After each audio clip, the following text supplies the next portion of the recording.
Bien, bueno, bienvenidos a quienes estén conectados todavía a esta conferencia dentro de Colping, que se llama, bueno, en este caso Periodismo de Investigación y Cambio Climático. Mi nombre es Daniela Hirschfeld, yo soy la moderadora de esta charla, pero básicamente vamos a presentar a Eduardo Suárez y después a Jimena Abad, que es la comentarista de esta charla. Pero vamos a empezar por Eduardo entonces. Eduardo es periodista y ha trabajado como corresponsal en Nueva York y en Londres para el Diario del Mundo, donde comenzó el Diario Español, donde comenzó su carrera. También fue reportero político para Univisión en Estados Unidos, donde cubrió incluso la campaña presidencial de 2016, una campaña bien peculiar. También fundó dos startups de noticias, el periódico digital El Español y Politibot, perdón, un bot que conversa con el lector y le ofrece información política a través de Telegram y Facebook Messenger. Eduardo además ganó el premio Gabo en 2014 por una historia sobre el impacto del derrame de petróleo de Exxon Valdez.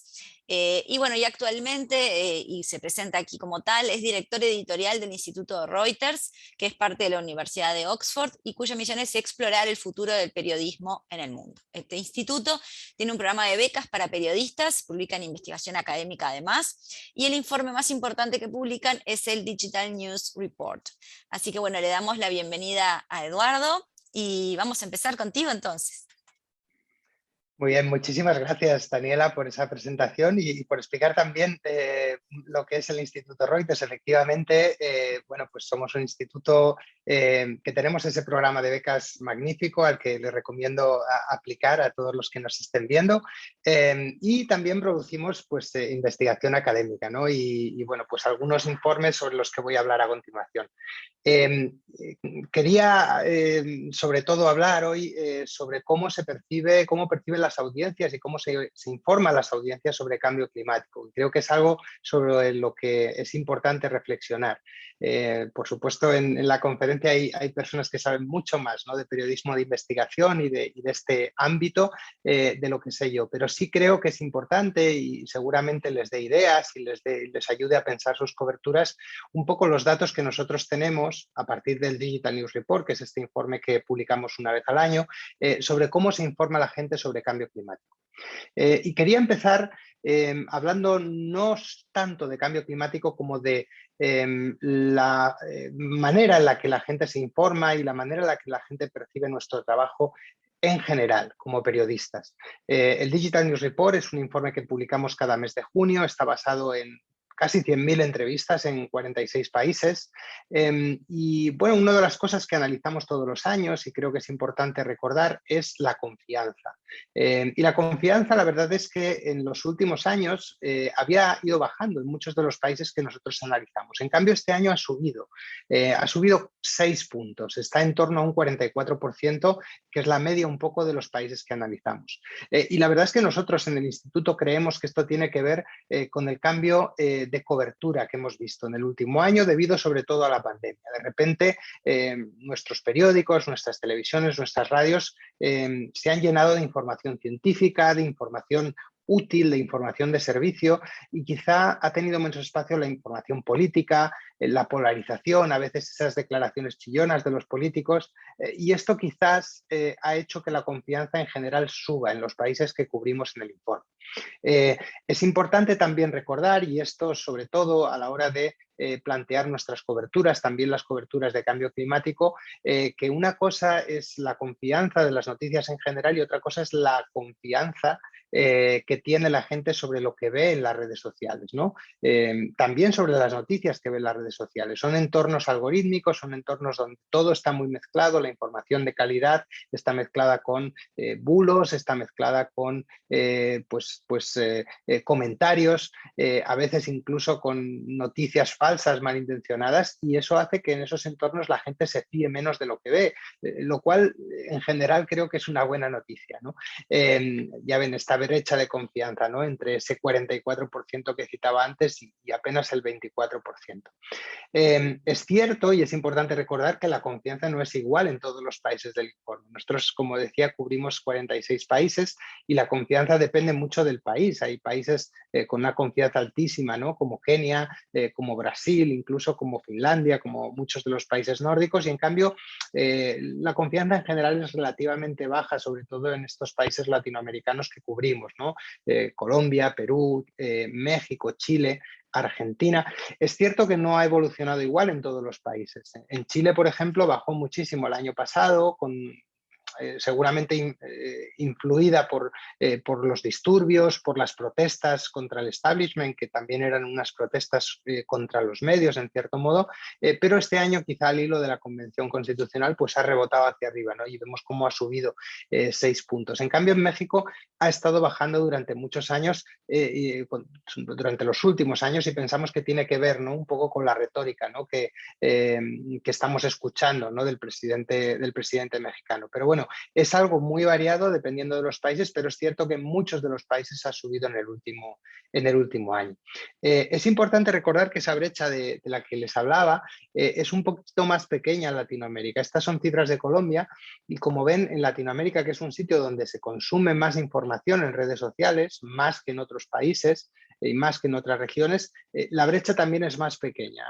Somos más crédulos, o son más crédulos los latinoamericanos sobre las cosas que ven en redes sociales, quizá porque es un entorno en el que se desenvuelven más a menudo, ¿no? Es una brecha mucho más pequeña que la que vemos en otros países. Otra de las cosas que solemos estudiar en este estudio, en el Digital News Report, que está basado, como decía, en unas 90.000 entrevistas en todo el mundo, es una gran encuesta, ¿no? sobre medios, es la desinformación. Y la desinformación que hemos visto este año, sobre todo desinformación sobre COVID, desinformación sobre la pandemia. Es cierto que también hay desinformación sobre otros asuntos, y como ven, aquí asoma el cambio climático y esa desinformación sobre cambio climático, quizá un poco más distinta de otro tipo de desinformación, porque a veces está promovida, ¿no? Pues por empresas con intereses muy, muy poderosos. Pero es cierto que este año la gran estrella, entre comillas, de la desinformación es la desinformación sobre COVID, ¿no? Más de la mitad de la gente que entrevistamos nos dice haber visto desinformación precisamente sobre ese tema. Otros años solía ser la política, ¿no? La que centraba casi siempre este tipo de bulos, pero este año, desde luego, la pandemia ha ido por delante. Cuando preguntamos a la gente qué tipo de fuentes de desinformación les preocupan, y esto es muy, muy importante porque todos los años salen cifras muy similares, nos dicen que les preocupa sobre todo la desinformación que difunden los políticos de cada país, los políticos del país de origen del encuestado. Ya ven, casi un 30% de la gente nos dice eso. En algunos países el porcentaje es mucho mayor. En España, por ejemplo, que es mi país de origen, es el 42%, en Brasil el 41%, y en cambio, pues otras fuentes de desinformación, como la gente corriente, como los activistas, incluso como los gobiernos extranjeros, de los que a veces hablamos mucho, pues preocupan mucho menos, ¿no? Y esto creo que es importante tenerlo en cuenta, y también tenerlo en cuenta a la hora de pensar en el cambio climático, ¿no? Y en el tipo de bulos que circulan sobre el cambio climático. El porcentaje, por cierto, es bastante alto en muchos de los países latinoamericanos, 38% en Chile, 34% en Colombia, 33% en Perú. De nuevo, es importante pensar cómo accede la gente a la información, también a la hora de pensar en nuestras coberturas y en nuestras historias sobre cambio climático, sobre medio ambiente. Cada vez menos personas acceden a la información visitando directamente un medio, la web de un medio, la aplicación móvil de un medio, y en cambio mucha gente accede a través de puertas laterales. ¿Qué tipo de puertas laterales? Pues las que ven aquí, ¿no? Redes sociales, motores de búsqueda, buscadores como Google, alertas de teléfonos móviles, también a veces agregadores, pues como Flipboard, por ejemplo, y también el correo electrónico, ¿no? Los boletines de correo electrónico. Casi 3/4 de la gente en todo nuestro informe, estas son las cifras de media en esos países que estudiamos, acceden a la información a través de estas puertas laterales. Y esto es mucho mayor, es incluso mayor entre la gente joven, ¿no? Los menores de 35 años, ese porcentaje es incluso mayor, ¿no? Y esto, claro, es importante a la hora de nuevo de pensar en cómo difundir y en cómo distribuir lo que producimos, ¿no? Uno puede producir un reportaje magnífico, bien elaborado, bien reporteado, pero esa es solo la mitad del trabajo, ¿no? En el mundo digital.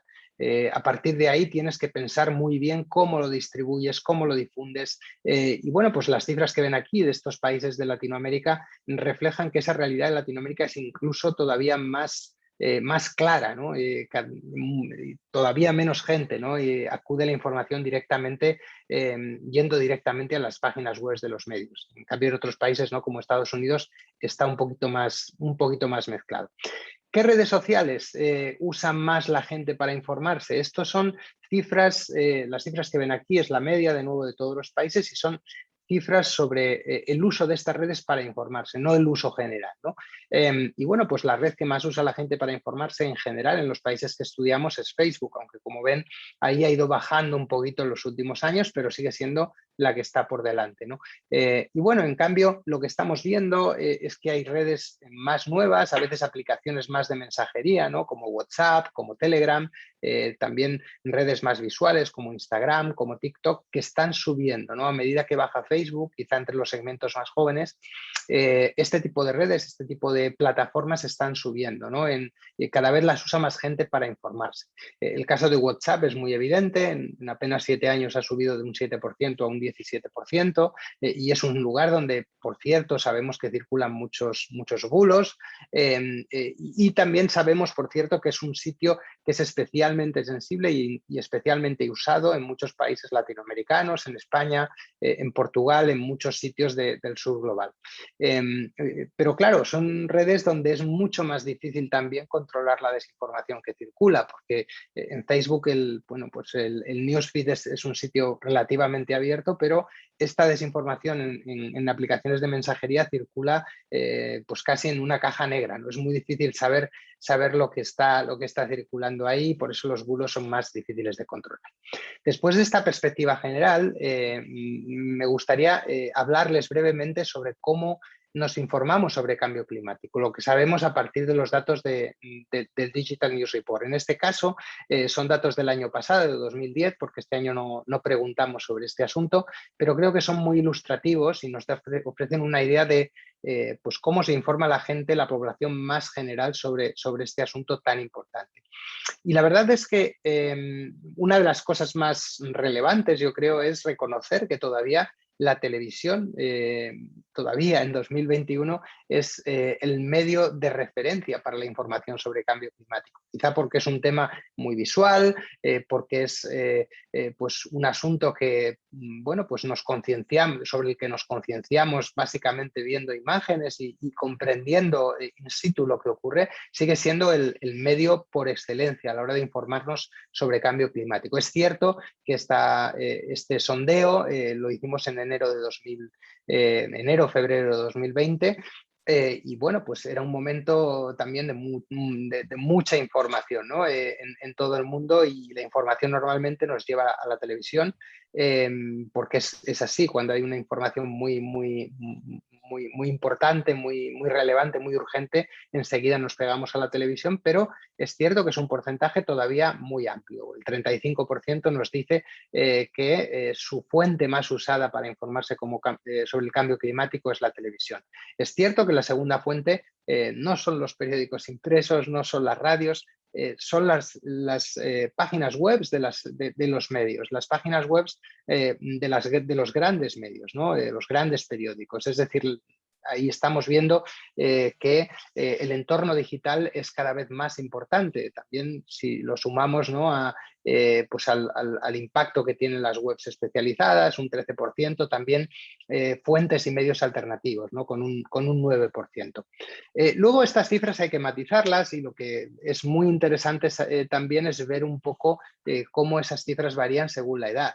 La gente más joven, los menores de 25 años, nos dicen que se informan mucho menos a través de la televisión, ¿no? Aquí ven cómo el porcentaje pues, se reduce prácticamente a la mitad, y en cambio es mucho más importante lo que ven en las webs de los medios generalistas, y también en fuentes alternativas, ¿no? Como redes sociales, como blogs, y también un poco lo que vemos es que las redes sociales no funcionan todas igual, ¿no? Y las plataformas digitales no funcionan todas igual.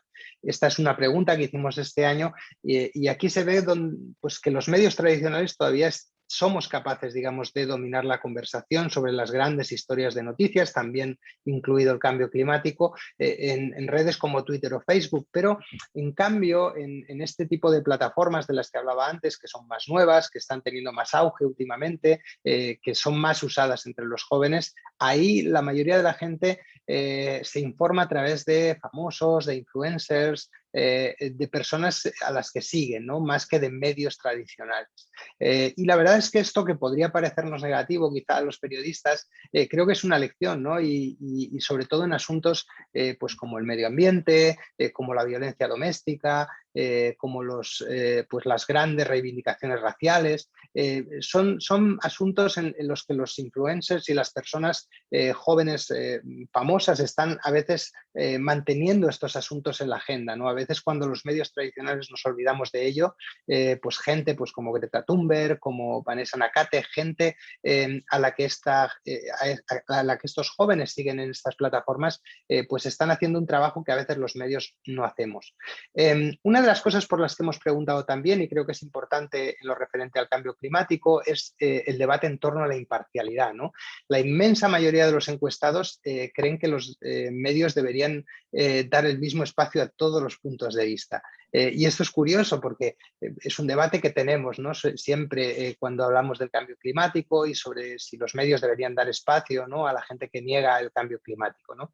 Esto es así, aunque es cierto que esos porcentajes se reducen sensiblemente cuando preguntamos a la gente más joven, que de nuevo suele ser la gente que está o suele entre la gente joven, digamos, suele haber un porcentaje mayor de personas que dicen que hay que darle menos espacio, ¿no?, a los puntos de vista con argumentos más débiles. Pues en este caso, evidentemente, la gente que niega el cambio climático.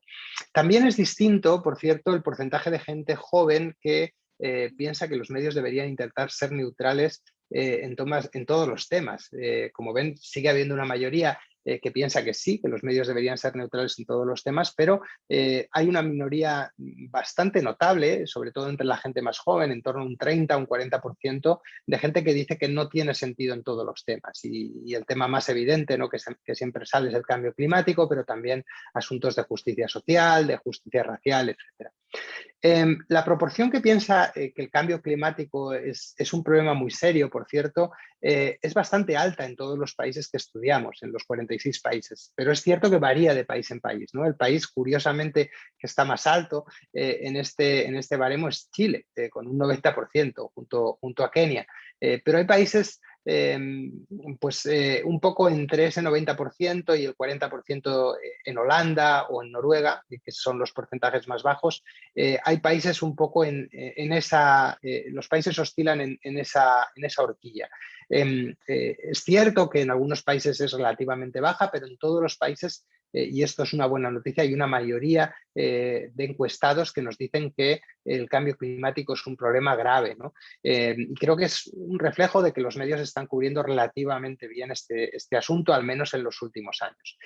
Sí es cierto, y conviene recordarlo, que ese porcentaje no es homogéneo y que, de hecho, varía bastante según la ideología, ¿no?, de los encuestados.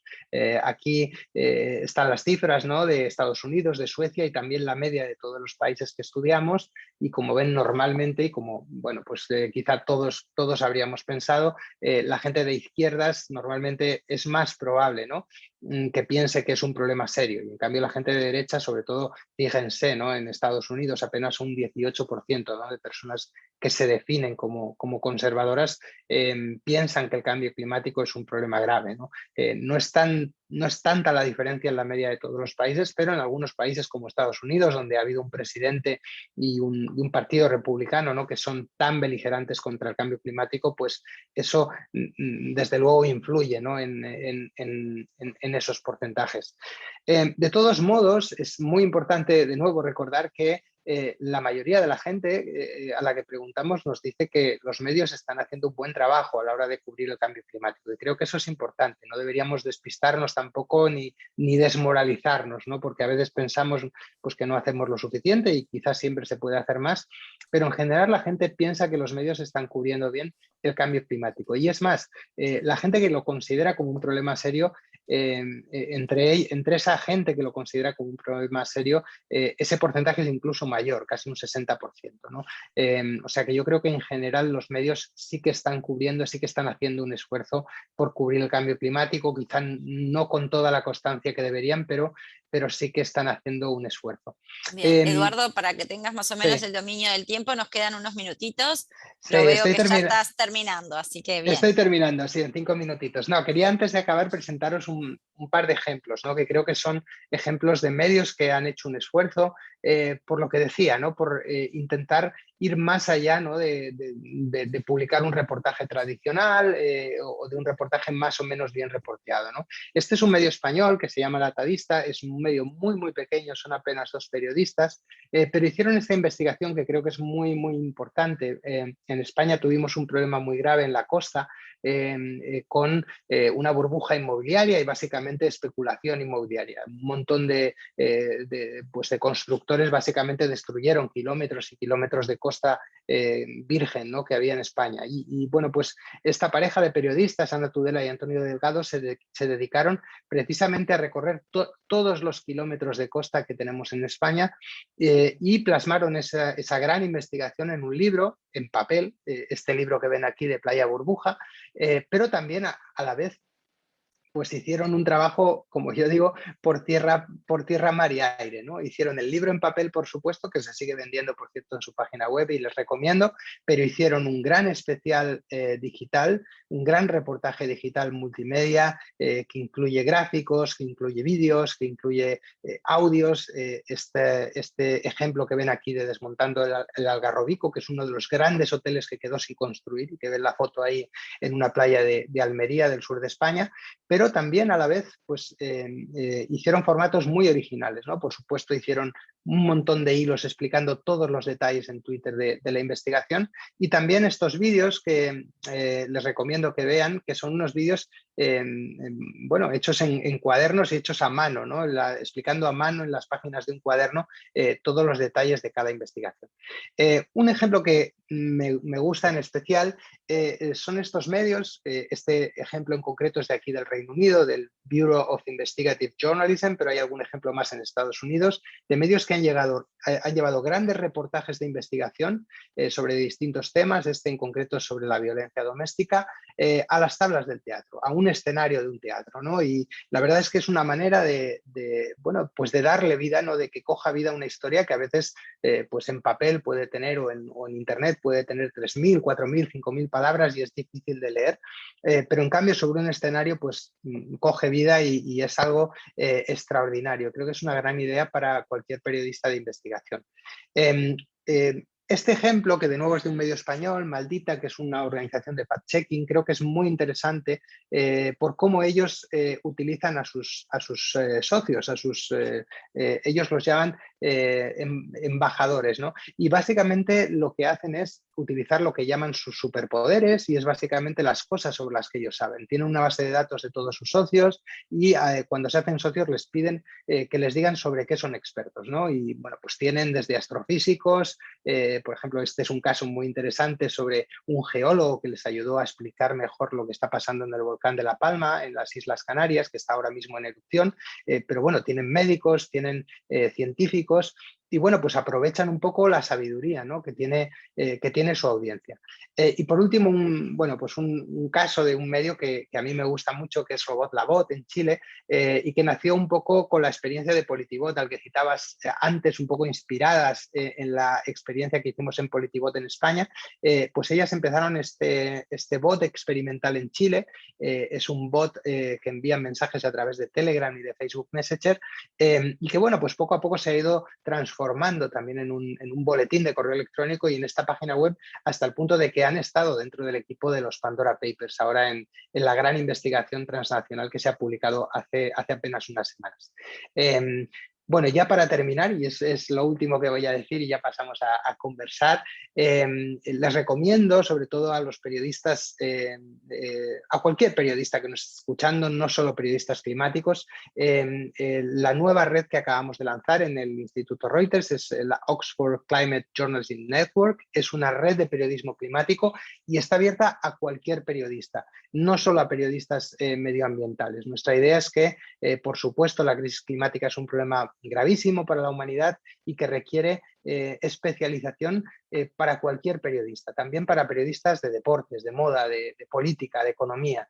Cualquier tema que estemos cubriendo tiene una dimensión climática y bueno, pues acabamos ahora mismo de cerrar, digamos, las postulaciones para el primer curso online de esta red, pero en primavera las volveremos a abrir y les recomiendo a todos pues, que se unan, que intenten postularse para la red y bueno, pues que nos acompañen un poco en esta misión que creo que es la de todos, pues porque es un problema evidentemente de toda la humanidad.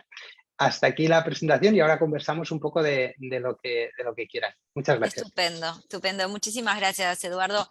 Antes de pasar esperemos que Jimena la podamos ver, antes de pasarla a ella, me quiero presentar brevemente porque quiero hacer una pregunta que tiene que ver con mi carrera, en realidad, de algo que tú dijiste ahora al cerrar. Yo soy periodista científica, periodista de formación, de carrera, digamos, de universitaria, pero me especialicé en la práctica al principio y después hice una maestría en periodismo científico en el MIT, en Harvard, por la beca de la Fundación Knight. Entonces, y hace más de 20 años que trabajo en este área de periodismo científico, soy editora para un portal regional que se llama SciDevNet, que tiene base en Inglaterra, pero tiene subportales regionales en 5 idiomas. Yo trabajo en la edición para América Latina y cuento todo esto no para hablar de mí, sino porque me interesa mucho esto que tú decís sobre el final, ¿no? Cómo este nuevo programa del Instituto Reuters no solamente invita a los periodistas que están cubriendo el tema climático como único tema, que obviamente a nadie le pasa, pero ni siquiera a los periodistas científicos en particular, ¿no? Porque creo que una de las cuestiones más importantes en este momento es eso, ¿no? Es desmistificar y destruir esa cuestión del periodista sobre todo vinculado a cuestiones científicas, como algo que no se cruza con otras áreas de cobertura, ¿no? Hay cada vez más cuestiones científicas en todas las decisiones que se toman en cualquier área, incluso en la moda, como bien dijiste. Entonces me parece súper interesante esta posibilidad y esta invitación, ¿no? Que no sean solo los periodistas que se sienten periodistas científicos o periodistas vinculados al clima, que se acerquen porque seguramente hay muchas herramientas que ustedes les pueden dar, ¿no? Claro, y mira, en eso que dices, Daniela, yo creo que la pandemia ha sido una gran escuela, ¿no?, que hemos tenido y nos hemos dado cuenta todos, incluido yo, que no tengo un background, ¿no?, como periodista científico y lo veo en el día a día de mis colegas, nos hemos dado cuenta todos de hasta qué punto la ciencia era central, ¿no?, para lo que estaba ocurriendo, para contar lo que estaba ocurriendo y muchos periodistas han aprendido, ¿no?, un poco a pasos forzados, ¿no?, pero han aprendido, ¿no?, a incorporar esa dimensión científica a lo que hacen, se han hecho con los contactos de los expertos y se han dado cuenta de que, bueno, pues en esta pandemia que estamos todavía sufriendo todos, pues la información científica y los detalles científicos eran esenciales para cualquier cosa, para la recuperación económica, para la información de turismo, para la información de viajes, para los deportes. Y un poco eso es lo mismo que está pasando con el cambio climático, por supuesto a cámara lenta, porque es un problema que no es evidentemente urgente o no lo percibimos como urgente, aunque lo sea. Claro. Y creo que a la hora de que la gente lo empiece a percibir con esa misma urgencia, es importante formar a periodistas que no sean solo periodistas climáticos, para que esa información climática salga un poco de las secciones de medio ambiente y empiece a impregnar, ¿no?, también lo que se está haciendo en el resto del periódico, lo que está haciendo en el resto Bueno. de la redacción. Exacto, sí, sí, digo, sin ir más lejos no hay que pensar demasiado, periodistas políticos, ¿no? Que cubren cuestiones políticas y que, bueno, que entienden que tienen que incorporar la dimensión climática en las decisiones políticas, los económicos, ni que hablar, ¿no? El área económica, y como decías bien, la moda, incluso hasta cómo, bueno, hablar de la moda sustentable, ¿no? Exacto. Entonces, la verdad que eso, que una de las cuestiones que, como bien dijiste, algo de la pandemia que nos quedó positivo en el periodismo, es que vimos a muchos periodistas generalistas de pronto teniendo que sacar herramientas debajo de la almohada, ¿no? Para poder cubrir cuestiones en las que no estaban acostumbrados, con los errores que eso supone, con la falta de fuentes a los que eso los enfrentó. Entonces, bueno, ojalá quede esa idea, ¿no? De que la ciencia, y en este caso el clima particularmente, sea algo a tener en cuenta en la cobertura de cualquier periódico. Yo estoy hablando, esperando a ver si Jimena puede sumarse. No sé si Jimena la vamos La a podemos, ver. No, sí, La vamos a por lo no menos escuchar, puedo si ir. no. Nos te podemos escuchamos. escuchar. Ahí Sí, está, bueno, la claro, voy a sí, sí. presentar. La voy a presentar por lo menos. Daniela, Jimena Abad. disculpas, Daniela, Sí, ¿podemos habilitarla a Jimena como anfitrión desde allí? Por de- estos minutos durante la charla. claro, sí, Para bien, la próxima ya está solucionado. perfecto. ¿Lo hacen ustedes? Creo que lo tienes tú que habilitar de ahí ahora. No, lo tiene Eduardo en Ah, este lo momento. tiene Ah, Eduardo. a ver, espera. Vale, ya está. Ahí va, a ver si la Pecado. vemos. Ahí está, muy Ahí bien. está. Ah, ahí está. Impecable. Hola. Ahora sí. Ahora sí, bueno, bienvenida Jimena, aunque ya estabas por ahí. Jimena es uruguaya también, igual que yo, es periodista y máster en comunicación. Trabajó durante más de 15 años en el diario El Observador, que es un diario, uno de los diarios de Uruguay, como reportera. Ahora es coordinadora de periodismo en la Facultad de Derecho y Ciencias Humanas de la Universidad Católica del Uruguay, mi alma mater también, donde es docente en las áreas de investigación y datos. Así que bueno, bienvenida Jimena, y te escuchamos ahora y te vemos. Bueno, muchísimas gracias, Eduardo, un gusto. Muy interesante tu presentación. Y quería proponer algunas preguntas que quizá no tenemos una respuesta, pero quizá tenemos algunas ideas de por dónde va. En la última conferencia de la Red Global de Periodistas de Investigación, María Teresa Ronderos dijo que era una época dorada para el periodismo de investigación en América Latina, pese a todos los problemas que hay. Y quería un poco tener tu visión, un poco a través del trabajo que hacen, cómo lo ven. Y bueno, y quizá también tengas una mirada más específica respecto al periodismo de investigación en temas medioambientales.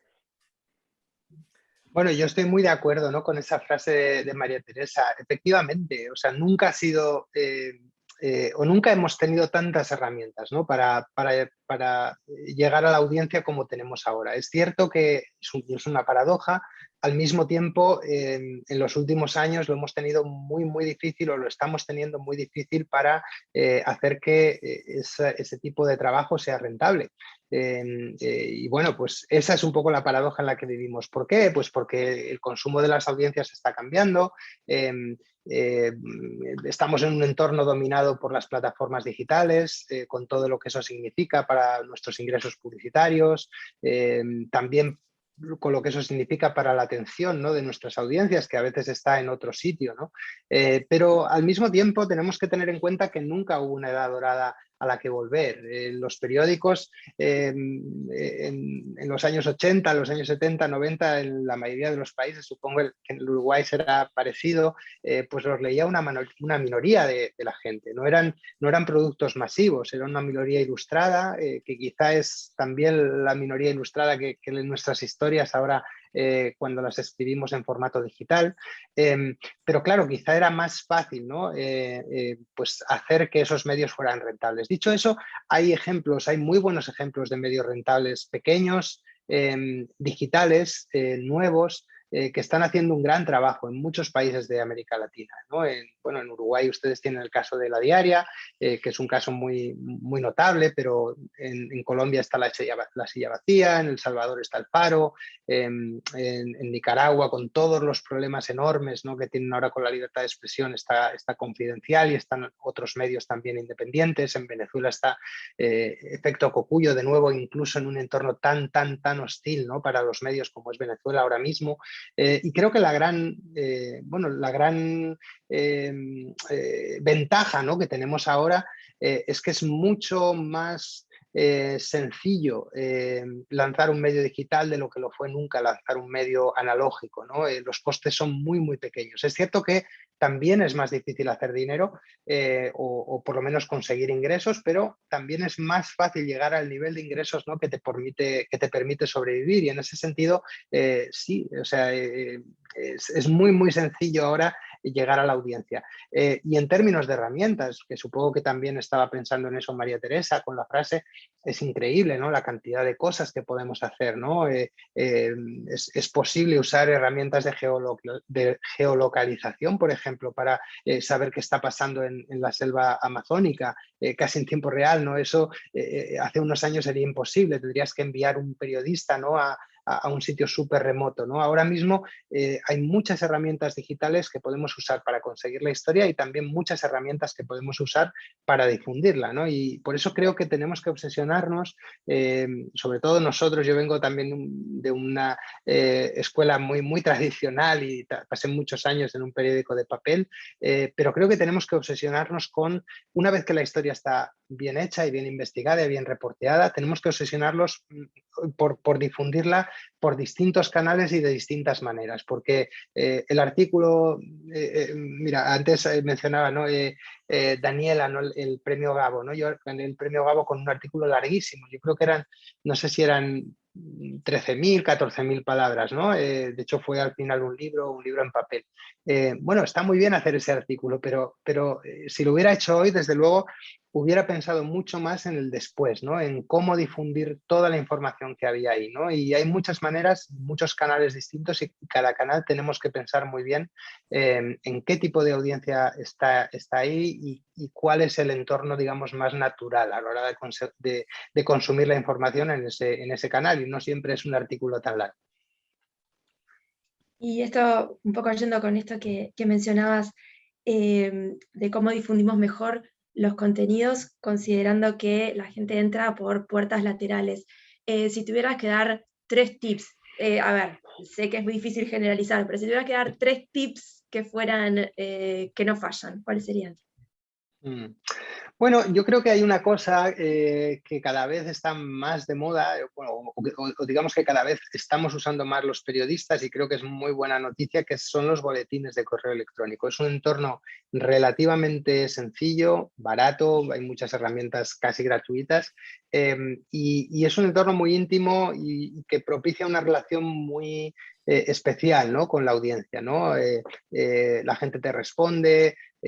Tienes a veces pues experiencias menos tóxicas, ¿no?, de las que tenemos a veces en las redes sociales, y a la vez es un canal pues en el que no estás dependiendo de ningún algoritmo. Tú envías tu boletín a tu audiencia, vas creciendo seguramente de una manera menos viral y más lenta, pero a la vez más significativa, ¿no? La relación que entablas, ¿no?, con una persona a través de un boletín es muy especial. Y yo creo que es una herramienta muy interesante a la hora de difundir proyectos, a veces quizá pues, de largo aliento, proyectos que has estado investigando durante un tiempo, y quizá, bueno, pues de nuevo, ¿no?, podemos mirar un poco al pasado, ¿no?, e inspirarnos un poco. Las newsletters, cuando eran en papel, porque había newsletters en papel, ¿no?, al principio, en el siglo XVI y XVII, pues las escribían personas que sabían mucho de un tema.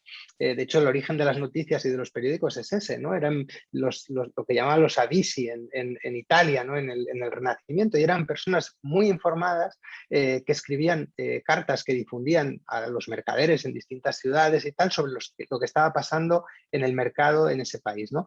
Y es así, ¿no? Es volver un poco a los orígenes, y por eso creo que son muy interesantes para personas que dominan muy bien un tema concreto, ¿no?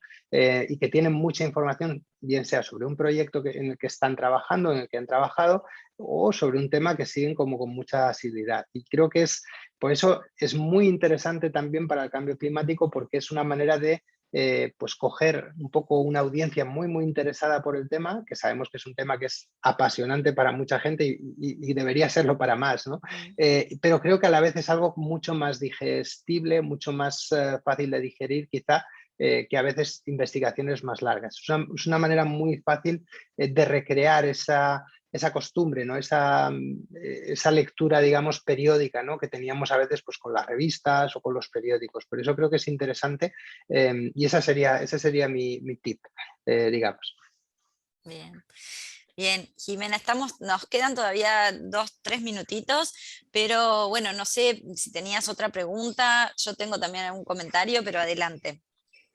No, otro tema que me parecía interesante abordar es en las cuestiones medioambientales tienen un impacto global. A ver, la deforestación en la Amazonia tiene un impacto global. Generalmente hay muchos poderes vinculados, corrupción, negocios transnacionales, y que me gustaría saber cómo ves, cómo has visto y qué investigaciones transnacionales has visto, esas investigaciones colaborativas entre periodistas de distintos lugares que tienen impacto, y me gustaría saber cómo lo ves y cuáles algunos ejemplos concretos que nos recomendarías. Bueno, desde luego, o sea, lo has planteado muy bien. Efectivamente, el cambio climático es un problema global y uno de los grandes problemas que tenemos a la hora de cubrirlo y a la hora de destapar algunos de los abusos, ¿no? Como los que has mencionado, es que requiere una potencia de fuego que a veces un medio pequeño o un medio en un país concreto no tiene, ¿no? A veces las conexiones exceden los límites de los países y de las áreas de cobertura y por eso, bueno, no es que sea importante colaborar, es que es esencial, ¿no? Y no solo entre medios distintos, sino también a veces entre ramas distintas del periodismo, ¿no? Lo mencionaba antes Daniela, creo que es esencial, ¿no? Muchas veces el periodista climático sabe mucho pues de medio ambiente, sabe mucho de lo que está pasando en un sitio en concreto, pero puede necesitar también las conexiones, las fuentes y un poco el saber, ¿no? de sus colegas del Departamento de Economía o de negocios y creo que eso es esencial. Hemos visto en los últimos años varios buenos ejemplos, ¿no? A mí me gusta, por ejemplo, mucho lo que está haciendo el Centro Pulitzer, ¿no? En temas medioambientales, porque está conectando a periodistas a veces en Brasil, con periodistas en Estados Unidos, en medios anglosajones, en otros países, y también, por supuesto, lo que está haciendo Clip, ¿no? Y María Teresa, no tanto quizá en el cambio climático, al menos que yo sepa, pero sí en otros asuntos. Creo que es esencial, ¿no? Y sobre todo en una región como Latinoamérica, ¿no? Donde al final es tan difícil muchas veces construir proyectos panamericanos, ¿no? o iberoamericanos a nivel de toda la región, pero donde todos tenemos el mismo idioma y a la hora de compartir, a la hora de compartir información, de investigar algunas de las cosas que pasan. Ha habido historias transnacionales en Latinoamérica, fíjense en el caso de Brecht, por ejemplo, ¿no? O en tantas historias, ¿no? Que estamos viendo, ¿no? En la influencia que tienen muchas veces unos países en otros, el dinero cubano o venezolano en otros países, la influencia, son cosas, bueno, me viene a la memoria, no es de medio ambiente, pero esa gran investigación, ¿no? que hicieron sobre la influencia de las iglesias evangélicas, ¿no? En muchos países latinoamericanos. Son historias que exceden los límites de los países y por supuesto que la mejor manera que tenemos es colaborar, porque muchas veces las fuerzas un poco contra las que competimos, pues desde luego no tienen esas fronteras y esos límites, ¿no? Y son actores muy, muy poderosos y por supuesto estamos viendo los resultados todos los días, ¿no? En Pandora Papers, en muchos otros asuntos. Así que por supuesto es el mejor camino. Sí, bueno, para ir terminando un poco, quizás hilvanando lo que han comentado, lo que hemos comentado, súper interesante, súper importante el tema de la colaboración, ¿no? En estos temas ni que hablar, estamos hablando de cambio climático como una bolsa enorme y en realidad, bueno, también se podría hablar de periodismo ambiental como una bolsa aún mayor, pero en todos los casos son temas transnacionales, ¿no? De hecho, estaba pensando mientras ustedes hablaban, hay una iniciativa que se llama Inquire First, que justamente está financiando Historias Sin Fronteras, este es el segundo año, y justamente lo que hacen es pedirle a periodistas de diferentes países que se asocien para cubrir un tema, porque justamente los temas son globales, ¿no? Y las herramientas, un poco volviendo a lo que tú decías, Eduardo, las herramientas tecnológicas que tenemos ahora, ni que hablar, han ampliado de una manera imponente la posibilidad de cubrir esas historias mejor. Yo supongo que desde el periodismo, yo trabajo en un sitio web regional y hemos cada vez más trabajado en conjunto para cubrir un mismo tema, y eso que somos un sitio humilde, digamos, pero eso se multiplica cuando son con diarios de peso en cada país, ¿no? Además, supongo que lo que debe todavía estar es la dificultad del vínculo con las fuentes, más cuando hablamos de periodismo de investigación, más cuando hablamos de periodismo ambiental, que generalmente tiene conflictos, ¿no? Entonces, supongo que además saber diferenciar cuándo es una fuente, un activista, ¿no? Cuándo es una fuente que de verdad nos puede dar una visión lo más sin sesgos posible. Me imagino que por ahí debe todavía mantenerse la dificultad, ¿no? Claro, eso es así, sobre todo en un entorno, ¿no?, como el del medio ambiente, donde hay mucho activismo por un buen motivo, porque es verdad que es un tema pues, que requiere que ejerzamos o que los ciudadanos ejerzamos un contrapeso a veces de poderes muy, muy poderosos, pero el periodismo es otra cosa. En el periodismo aspiramos a contar lo que ocurre, a contarlo de una manera robusta y con los hechos por delante, por supuesto, pero es un poco distinto del activismo y siempre hay que estar un poco ahí alerta. Pero es verdad, y a veces, bueno, mi colega Wolfgang Blau, que es uno de los fundadores, ¿no?, de la red de periodismo climático, lo recordaba hace poco, que también hay otro activismo, que es el activismo de las empresas, ¿no?, que contaminan, que ha sido tan activo a la hora de promocionar, ¿no?, los puntos de vista que hoy sabemos que están negando la realidad, ¿no? Pero durante muchos años sembraron dudas, ¿no?, sobre el cambio climático y pues con la chequera un poco por delante, ¿no? Y hace poco el Guardian, de hecho, publicó una historia sobre cómo la industria, ¿no?, contaminante, ¿no?, de los combustibles fósiles controló la publicidad de los medios tradicionales en muchos países durante muchos años, ¿no? Y claro, ese es un poco también lo que tenemos enfrente. Por eso es tan importante, efectivamente, pues ir con los hechos por delante, por supuesto, y como periodistas, no como activistas, pero ser muy conscientes de que bueno, que como decía, no es como el COVID.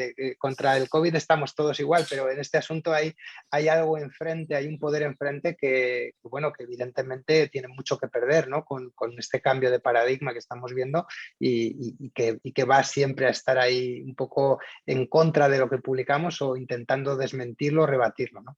Estupendo.